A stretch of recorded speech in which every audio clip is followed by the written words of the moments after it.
Aujourd'hui, je vous parle du système d'injection.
Voilà le système d'injection. Ici, alors attendez, je vais bien vous montrer. Hop. Ici, on a ce qu'on appelle la rampe commune. Ici, les injecteurs contrôlés électriquement. Voilà. Ici, nous avons notre régulateur de pression. Voilà. Et ici, nous avons l'entrée et la sortie. Hop. Donc voilà.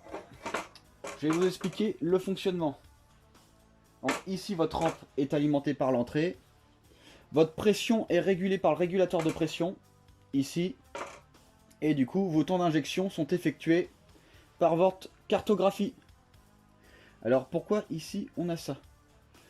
En fait, le régulateur de pression est variable. Il varie en fonction de la dépression de votre moteur. Plus la dépression est grosse, plus la pression est faible. À votre ralenti, au lieu par exemple d'avoir 3 bars, vous aurez que 2 bars ou 2 bars 2. Ça dépend des conceptions moteurs. On va parler de ça un peu plus précisément au tableau. Le système d'injection. Alors comment tout cela fonctionne? Donc déjà on va voir les différents types d'injections. Alors on a les injections monopoint, multipoint semi-séquentiel et multipoint séquentiel. Comment ça marche? Alors ici on a ce qu'on appelle le monopoint. En réalité c'est un carburateur contrôlé par une cartographie. C'est aussi simple que ça. Ici, hop, votre admission, l'air rentre. Ici on injecte avant le papillon et après c'est distribué par les cylindres. C'est comme le carburateur. Sauf que là, c'est une gestion électronique. Ensuite, on va voir le multipoint.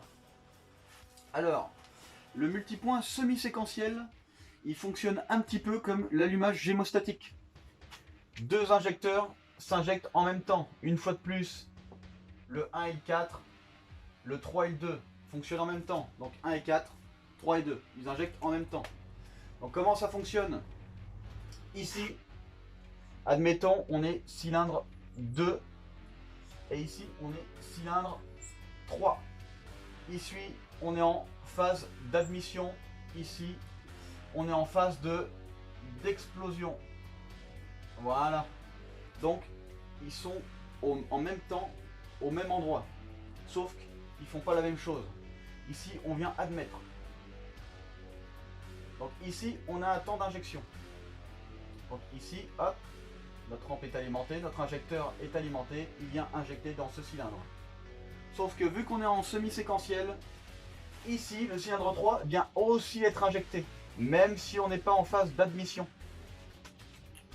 Donc là, en fait, votre carburant reste coincé derrière la soupape jusqu'à ce que ce soit à son tour d'être ouverte et il y aura une seconde phase d'injection. En fait, on a deux injections pour une seule admission. C'est comme ça que ça fonctionne, le semi-séquentiel. Et maintenant, on va voir le séquentiel. Le séquentiel a un rendement un peu plus intéressant quand même, parce que ici, c'est vraiment indépendant, comme l'allumage statique. Ici, à chaque phase d'admission, pour chaque cylindre, on a un temps d'injection. Donc le temps d'injection est 2 fois plus long du coup. Et par contre, le rendement est meilleur, parce que ici, le mélange air-carburant va être beaucoup mieux fait. Quand ici on a une petite accumulation, l'air arrive et en plus on a une autre injection derrière, forcément le mélange air-carburant va pas être terrible. Ici on a un rendement supérieur au semi-séquentiel. C'est la différence. Donc nous, notre cartographie, on va être en semi-séquentiel comme le moteur d'origine. Alors on pourrait passer en séquentiel et en allumage statique. Le problème c'est qu'il faudrait débourser entre 3 et 400 € de plus. Voilà, et faire une modification arbre à cam. Alors ça je vous expliquerai plus tard. En fait pour le séquentiel et pour l'allumage statique, il faut absolument avoir un indicateur d'arbre à cam. Pour justement différencier le point d'admission et le point d'échappement. Maintenant, on va voir un peu comment fonctionne tout le circuit essence. Ici, réservoir. Ici, pompe à essence. Ici, filtre. Ici, on est sur un anti-retour. Alors pourquoi ici on a un anti-retour? En fait c'est très simple. Ici votre rampe d'injection, hop, elle est ici. Ici on a le régulateur de pression. Et du coup, quand la pompe est éteinte, ici on garde une pression, un petit temps. Je veux dire que par exemple, quand vous commencez à allumer votre voiture, avant de démarrer, votre pompe démarre 5 secondes à peu près. Après elle s'éteint. Tant que vous n'avez pas démarré, elle ne se remet pas en route. Ici notre rampe du coup doit rester alimentée pour pouvoir démarrer beaucoup plus rapidement. Donc ici, hop, donc comme je vous dis, l'anti-retour. Là on a deux conceptions différentes. Alors la conception la moins bonne pour moi personnellement, c'est celle-là. Alors ici hop on arrive, régulateur de pression, on vient envoyer la pression demandée à la rampe d'injection commune et aux injecteurs. Et le retour se fait ici. Alors le problème de ça, qu'est-ce que c'est? Là ici, admettons, on vient de monter notre rampe. Ici, hop, on arrive, on a de l'essence qui arrive, il va au retour, il envoie une pression. Le problème, c'est qu'ici on a de l'air. Et l'air ne s'évacue pas. Il va falloir faire tourner le moteur, voire enlever les injecteurs, faire en remplir d'essence ici, avant de pouvoir tourner correctement. C'est ici, comme je vous l'ai dit, hop, on est au retour direct. Contrairement à la conception numéro 2 où ici hop notre rampe d'injection elle est alimentée et juste ici on a notre régulateur. Donc ici quoi qu'il arrive, même si on était vide, tout se remplit, hop, et après on va au retour. Ici on régule notre pression, hop, donc ici ça arrive, on remplit tout, même moteur à l'arrêt, et après ça vient au retour. Alors là ici il y aura peut-être un tout petit peu d'air au niveau des injecteurs, mais là on va pouvoir quasiment démarrer instantanément. Donc nous, notre conception, si on avait eu ça, on serait passé sur ça. D'origine on a ça, on garde ça, c'est le top. Alors il y en a qui vont se poser peut-être la question, pourquoi je passerai pas en carburateur? Alors je vais vous expliquer tout simplement pourquoi moi je suis pas trop fan de carburateur. Donc voilà la conception d'un carburateur. L'air arrive. Par dépression, l'essence vient couler. L'essence vient couler, ici, l'air, l'essence, pop, ça vient dans le cylindre, etc. Donc, tout le chemin, l'essence se dépose un tout petit peu, c'est pas énorme, mais tout le long ça se dépose, ça se dépose. Alors c'est pas exceptionnel pour le rendement.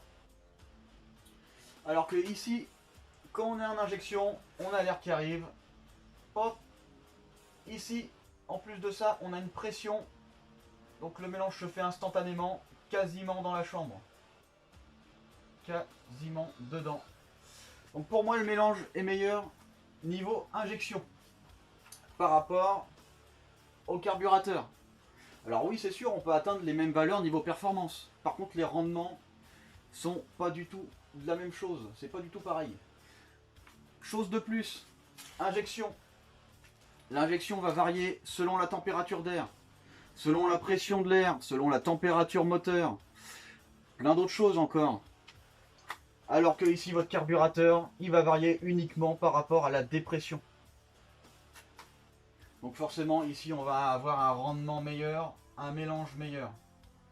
Ici on va avoir un rendement faible, des dépôts tout le long, Voilà, des difficultés démarrage à froid aussi. Si on passe à l'éthanol. Surtout. Donc voilà la différence. Donc voilà, on a un peu vu les différents types de systèmes d'injection.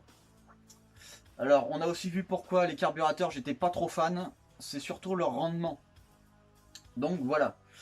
Ensuite, qu'est-ce qu'on va faire sur celui-là? Parce que je vous ai pas parlé. Donc déjà, oui, on va passer en semi-séquentiel. Sauf si je change d'avis et je compte balancer 300 balles par la fenêtre pour passer en séquentiel. Mais pour l'instant, c'est pas trop le cas. Donc ici, on va acheter une pompe HP. Donc haut débit 300 litres heure et haute pression 5 bars. On va envoyer tout ça dans la rampe. Avec le régulateur de pression, on va lui laisser en permanence 4 bar 5. Plus de dépression. C'est beaucoup plus facile à régler. Ensuite, on va garder les injecteurs d'origine. Alors, pourquoi je fais ça? Alors, je garde les injecteurs d'origine parce que les injecteurs plus petits fournissent, pour la même quantité dans le moteur qu'un injecteur gros, un rendement meilleur. On va être beaucoup plus brumeux. Forcément, on va augmenter la pression pour égaler un gros injecteur. Donc forcément, nos temps d'injection vont être à peu près identiques. Par contre, la brume va être beaucoup plus dense et va beaucoup mieux se mélanger avec l'air. C'est pour ça qu'on va garder des injecteurs d'origine à faible débit et qu'on va avoir une grosse pression qui arrive dans la rampe d'injection. On va gagner en rendement et on aura moins de dépôt sur les soupapes.